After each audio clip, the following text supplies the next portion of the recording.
I'm Mitchell Levy, global credibility expert. And, I'm excited to feature humans that have had interesting journeys who show up in the world in a credible way. And I've got Howard Brown with me. I want to just throw over the question, Howard, who are you? Well, first of all, thank you for having me, Mitchell. I'm excited to be on your show and talk to your listeners and viewers. But Howard Brown at first is a son, a twin brother, a husband, a dad, and a family guy, a community servant. That's who I am to start. That's the first line that I'll lead with. So I love it. afterwards, then you Oh, can. by the way, I love it. And so, by the way, for those who are watching this in preparation for another show, like Howard couldn't have answered the question better. Like that's I throw up a softball, but some people hit it like a hard ball. So tell me about the rest of you. Okay, so then you actually that's the important stuff at the end of the day, right? When they want to when you want to read your epitaph or want to read you at a funeral, that's how I want to be remembered. As a loyal friend and a mentor and a great dad and husband and brother and son. So I actually am an entrepreneur. I'm a serial entrepreneur. I like to build things and tinker with things, especially in technology. And I've had some great success in my career. But I started my building blocks at a company called NCR, formerly National Cash Register. And I had a couple of jobs, one as an intern in the hospitality division, installing cash register computers and training waitresses and bartenders and hotel managers. A lot of fun for a college job. And then I went into their banking division, and we were processing bank accounts over punch cards and 1200 baud modems. Some of your younger viewers will not even understand what a punch card is. And that 1200 baud busy signal. But I used that as a foundation because the training that I received at a big company, NCR, that was bought by AT&T, and then I moved on to startup land.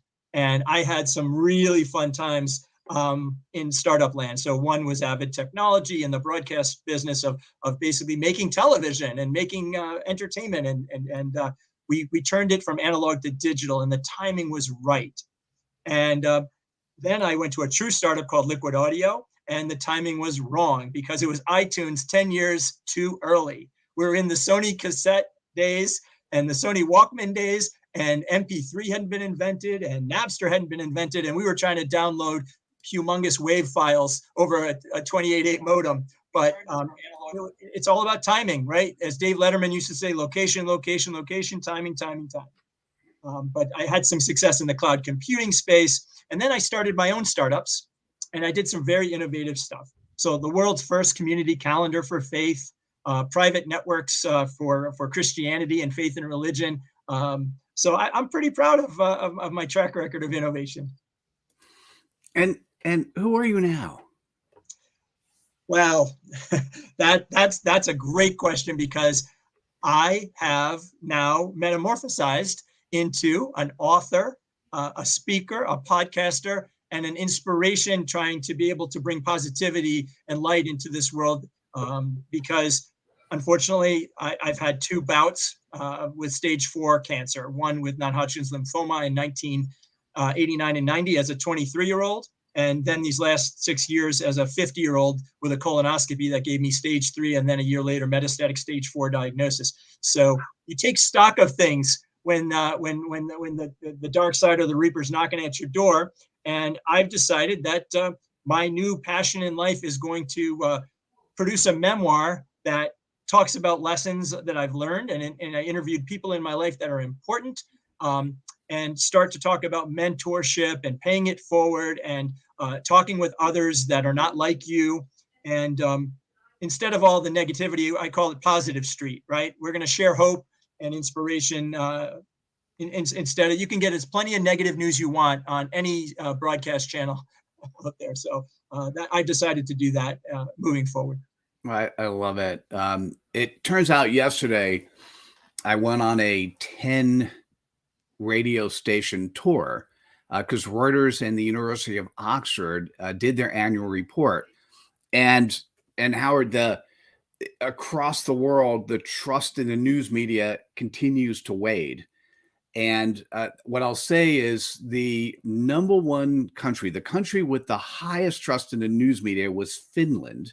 I saw that. And that was only 69%. Right. And the country for the second year in a row had the least trust in the news media is the United States at 26%. Like really. And then what was interesting to me, and then we'll jump on this a little bit, is in the survey, in specifically in the United States, they separated into left and right.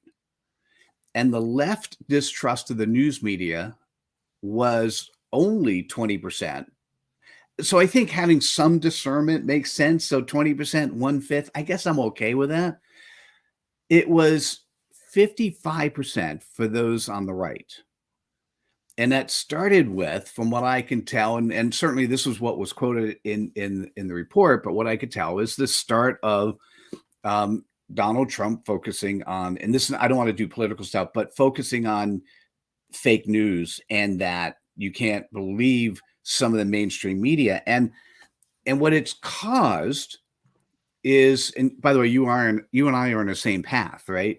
We have different approaches to get there, but what it's caused is left and right to disagree with each other, like vehemently, without even seeing each other. How do we deal with that? So I too see the divisiveness, and I don't love it because we're here sharing this earth for a very short period of time, and I know that's square and center. And so the I think it comes down to that the digital world that we live in right now is a blink of an eye soundbite, and you don't go to the depth. The depth is not there anymore, and I'm fearful for my daughter who's 20 and the younger generations, because they live in a soundbite world, and you've got to build that foundation like I did at NCR, and you have to have these values moving forward, and this ability to understand the other point of view, not accepting it. I didn't say accepting it, but understanding it, giving it some consideration before immediately striking back and out. But people don't take the time. They're not patient enough now. They're jammed with a lot of stuff going on in the world, most of it negative. And when you hear a positive story, you gloss over it. Oh yeah, this athlete or this actor or this wrestler, John Cena, he's done 60 Make-A-Wishes for kids. And, Shaq went and bought everybody, dinner at a restaurant one night. We gloss over that. That's beautiful stuff. We should actually savor that, right? We should recognize that. We should move that up the list to importance, but we don't. But again, we live in a very tough digital time right now, and we need to come together, because if we stay divided apart, I said, bad things happen, right? Oh, bad things happen. Absolutely. Yeah, Paul Sappho, who, I don't know if you knew Paul when he was in when you were in the Bay Area as well. Paul actually predicted, this was about 10 years ago, or maybe 15. I watched a video. He predicted the end of the United States in 50 years. And so there was a recent post he made that said, so my prediction is looking much closer than the craziness that it sounded like 15 years ago. Well, I hope not. I will tell you that, people that have immigrated here, I'm a family of immigrants that came here very early on in the early 1900s. So, and we built the greatest, freest country in the world. And we need to uphold that and keep that. Because if we want to go look at fascism or communism, and this is not politics, the other choices they don't look attractive to me. And I would tell you that we need to maintain our way of democracy and life, because that's what I grew up in and that's what I will die in. But I don't like the other choices. By the way, that was a great answer, and let's work together on making sure that this is not something we just hope for, but we do it. Because I've got a 24-year-old.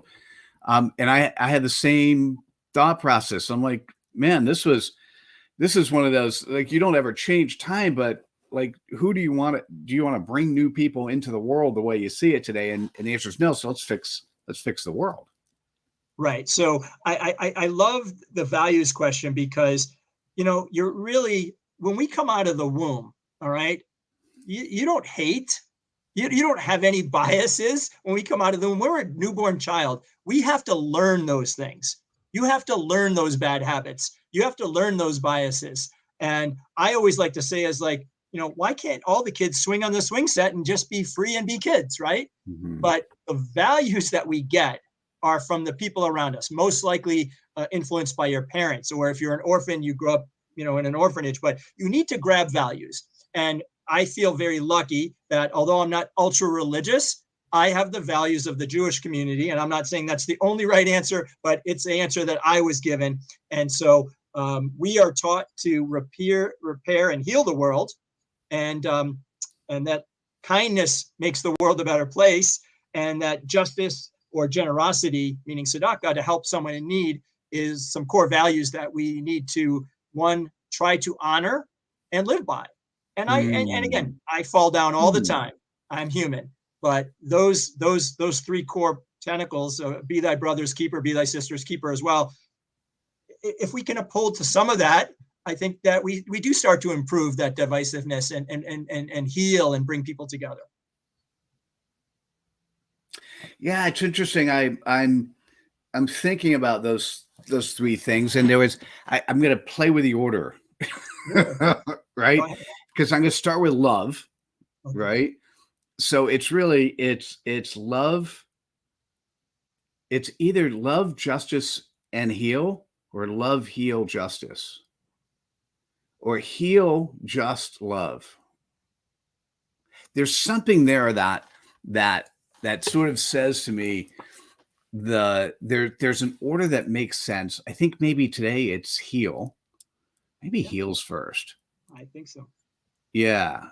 Heal in a just way, and you do it through love. And I'm going to add the word hope.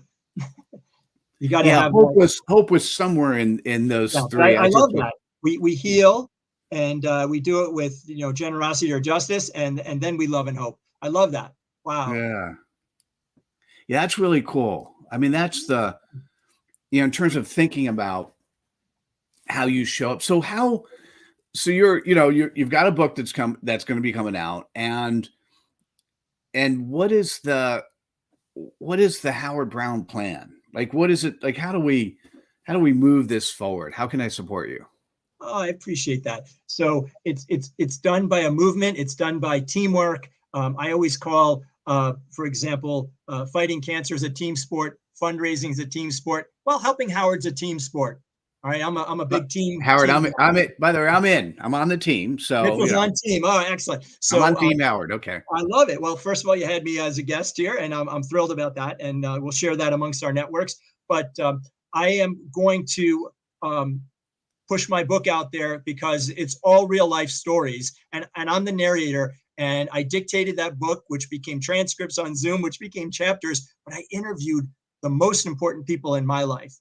All right. So family, friends, camp counselors, mentors, business associates, but guys I play basketball with. So there's so many voices in the book. You don't just hear me talking. You have it being confirmed or not always agreeing with me. But the stories, I mean, the book can be read non-sequentially. You can pick a chapter and read it. You want to read a chapter on mentorship, where I've been a Jewish big brother for 29 years. That's one of the most important things I've ever done in my life. You want to talk about interfaith relations, where I moved to Detroit, and I actually moved to the largest population of Arab Muslims outside of the Middle East, and Iraqi Christians called Chaldeans outside of the Middle East. You walk in and you can say, I can walk with blinders on and live in a walled garden, and I can just order great Mediterranean food, or you can interact in friendship and business and community building. Well, I've chosen to do that. And I've met some of the most fantastic, interesting people that I've had at my home. They've had me at their home. These are experiences. This makes what makes, at least according to me, and I'm no expert, a fuller life. And so that's the first part. Is the book is going to come out, and I hope to be honored to speak about this in many venues, from whether it be hospitals or pharmaceutical companies or churches or business, and share lessons and inspiration. I'm gonna take. I'm gonna. I'm gonna. take a slightly opposing side on something you said. Okay. And and what you said is I'm no expert on having a fuller life. I'm going to argue with you on that. Okay. All Well, right. you might be right. I have lived a little bit, but I don't, just like I don't compare. If someone has stage 1 cancer versus stage 4, cancer sucks, SUX, across the board. So I don't want to appear judgmental. The way I did it was my way, just like the song, right? Frank Sinatra song. So, but I have lived a little bit. I do think I can pass on some wisdom. So I changed my position. Well, it's what is I think living a fuller life, when I look at your values, part of your values is living for today and sharing with those for tomorrow. Yes. I can't think of a better set of values. So credibility has 10 values associated with it. And it's really about allowing people to truly see you. It's credibility is the quality of trust, know, and like, or to use your words, trust, know, and love, right? And people end up trusting you when they really see your heart. They see externally who you are and how you're showing up. They need to get to know you, right? And I think you could be living a full life whether or not you jump to I've done so many different things. You could be living a full life at 20. You could be living a full life at 6. Absolutely. It's just I do agree we are conditioned to not follow those basic 3 values that you brought to the table. And for whatever reason, the educational system also reinforces that conditioning.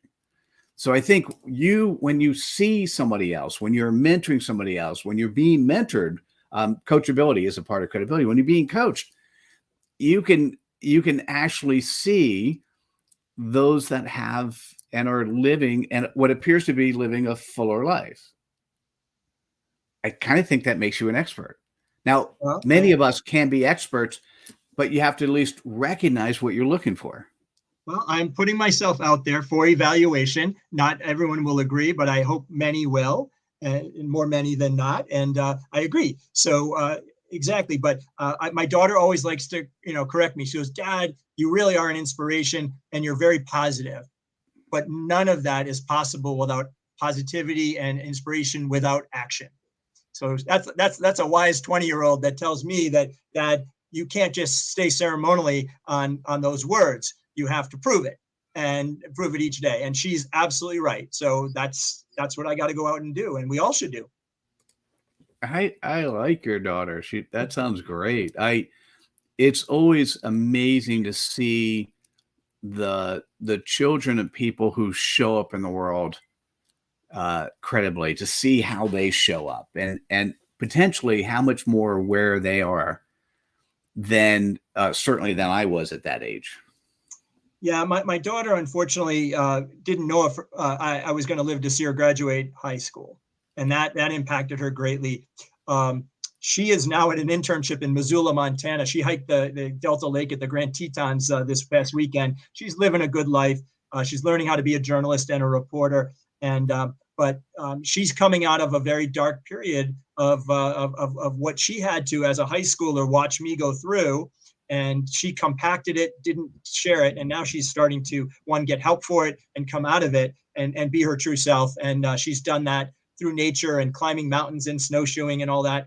But she's wise beyond her years because of unfortunately of what happened to me. But I will see her graduate college at the University of Michigan this next December and May for the big house, and then I didn't think I could actually do this, but now my bigger goal, at the right time, I will be walking her down the aisle. And that's something a few years ago that was absolutely not guaranteed and most likely not going to be an option I had. And now it's going to. And boy, do I take that in. I drink that in. That's really gives me purpose. Wow. Wow. Yeah. That's impressive. That does give you purpose. I like to extend the thought process, because we can now, To 5 years from now, 10 years from now, post this asset that you have called a book, because that's just Yeah, one asset. that's right. Who's Howard Brown? What are you doing then? You know, I would like to. Someone said you got to think big. Who's playing me in the movie script, right? The movie's done. You get a big director, and someone's playing me in the movie, right? But I'm not sure if that'll happen. I guess you have to be open to everything. I would like to. I'm rebuilding. Myself, and basically rebuilding a lot of things in my life after getting torn down. So I call it Humpty Dumpty version 2.0. My goal is, I love the fact that some of these philanthropists in the world, I'm so impressed by Melinda Gates, her donations to certain causes, the Big Brothers, $123 million. If I have that blessed opportunity, I want to be able to be that impactful in the world. And if I can't, I will do that with whatever volunteer time and whatever dollars I have. So I want to be known as someone that made a difference and moved the needle in as many lives as I can. And so in one way, I do this in the cancer world by screaming from the rooftop, go get screened. Colorectal cancer can be prevented if you go get a colonoscopy or do a Cologuard test. I don't want anyone in the world to have to go through the chemotherapies, the surgeries, the failed clinical trials, the side effects, the emotional, physical, and financial hardship that I've had to go through. I'll save you the time. Go to your doctor, get a mammogram, go get a colonoscopy, go get your prostate checked. So if I can affect one person from this podcast today, mission accomplished, Mitchell. Mission accomplished. Hmm. Howard, what question did you expect me to ask that maybe I didn't? Well, I think that we're all a work in progress. And I will tell you that you didn't ask me how I felt, okay, when I was given, at the moment, two dire stage 4 colorectal cancer, a colorectal Yeah. cancer and a lymphoma diagnosis. And I just want to share with you, they were two different experiences. I'm 23 and a half years old. I decided to move home with mom and dad. That was one thing. And my parents were my caregivers. I will tell you that in 1989 and 1990, I was a deer in the headlights. There was very little resource. There was encyclopedias. There were people in the waiting room. There was the busy signal on a landline. When I got diagnosed this time around, stage 3 and the metastatic stage 4, I was already a veteran. I already had the learning. I had the chops. I was grateful for living and getting to remission in 5 years and then getting to remission in 26 years. And then it struck me down again. And I will tell you that this time, way different. I'm a dad, I'm a husband, and I was a Marine on a mission. That's the question that I think that I wanted to share and would love to be asked, because total different experiences, and I handled them very differently at two different very times of my life. How did it feel? Like what happens when you first get that? So two questions. So because you could tie them together. So, The probably the slap on the side of the head or the brick that falls on your head. So how did it feel? And then B, how do you get to the point where you're that positive person you are now? so the answer to the first one is that I was in denial. It's very common. I didn't even hear the words that the doctor was saying after he says you have stage 4 T-cell non-Hodgkin's lymphoma. It's very aggressive. We're not sure we can help you. I heard Charlie Brown, wah, wah, wah, wah, wah. I didn't hear anything else. Mm. So the second time around, I heard it loud and clear. And unfortunately, my question back to the doctor was that, I'm 53 years old. I just checked Dr. Google. It said I have 4% chances of living 12 months. Can I get through this? And he said, the word that struck with me, rarely does it happen. Rarely was the word. And he walked out of the room, and I sat there and I was like, oh my God. I said, well, I said, obviously he's seen too many people die, and I have too in the stage 4 world, but I have a choice. I can actually isolate. I could probably deal with anger and depression and start blaming, or I can decide to actually, and again, I respect people that keep their diagnosis very private. I became very public about it. And I started to build the HB Strong cheering section, praying section, people that actually took time out of their day to say, you got this, and, they don't even know what to say half the time, but, I believe in you and I'm praying for you. And I took all that energy in. And I believe that, that worldwide network actually helped push me forward. And I also have to say that I learned something. I decided I would take help. Okay. Being an entrepreneur, we think we got it all. We don't read the directions. Well, I changed. I let my college friends and high school friends run a GoFundMe for me. My wife took over the control of caretaking, and they are superheroes. My infusion nurses, I let them care for me and listen to them. And I started to be able to take help because I needed it. And that's a discipline. But at the same time, I built up a very strong mental toughness. I weeded out as much negativity in my world as possible, which includes friends, family, and relationships, which now have to need repair. But I decided I was going to, if I'm going down kicking, and I'm going down with a fight, and I'm going to actually, keep plodding ahead and keep working on those values and keep executing those values. The positivity and the inspiration with action, as my daughter Emily says. And I have to tell you, it's allowed me to meet amazing people in this world that are, one, fighting cancer, two, caregivers in the cancer world, but in the interfaith world, in the entrepreneurship world, in the mentorship world. It has expanded my network. And I got to meet guys like you, Mitchell, right, that are here talking about serious issues, how to make this world a better place, and values. And that's what I appreciate. So that long answer to your two-part question. No, it's a great question. And I'll introduce you to we're working or we're about to kick off the start of a book of a woman who's had stage 4 cancer twice, breast cancer, and survived. And the book and the focus we're going to be working on is actually for the husband. Yes. Is your wife has, because it doesn't exist. Your wife has stage 4 cancer. Now what? I mean, that's not the title in this particular case, although it's not a bad one, but no, we have other things. Howard, I loved listening to you, how you show up, who you are now, and count me on Team Howard. So I'm there. And so for those who are watching this or have seen this, can they get on your mailing list, or how do they get aware of your book when it comes out? What's the best way for people to reach out to you? Well, we all want to shine brightly, so you got to have a pair of shades. So there's Shining Brightly shades and merch coming out over the summer. But the book will be out for pre-order on Amazon.com. I'm going to say mid-July-ish. Give me a little leeway there because the final proof just got approved. And shiningbrightly.com is my website. Please come there. Register, get a free pair. There you go. We're shining together, Mitchell. And we need to do so. But come there and interact with me. Ask me questions. We can invite me as a speaker, invite me as a guest. I'll invite you back. But let's get into a dialogue. That's how we actually find out where we have common ground, where we disagree, and that's okay. And but interactivity, that's what I want. And so shiningbrightly.com is the best way to get in touch with me. And then September 13th is the worldwide launch date when everything's going to go live on Amazon.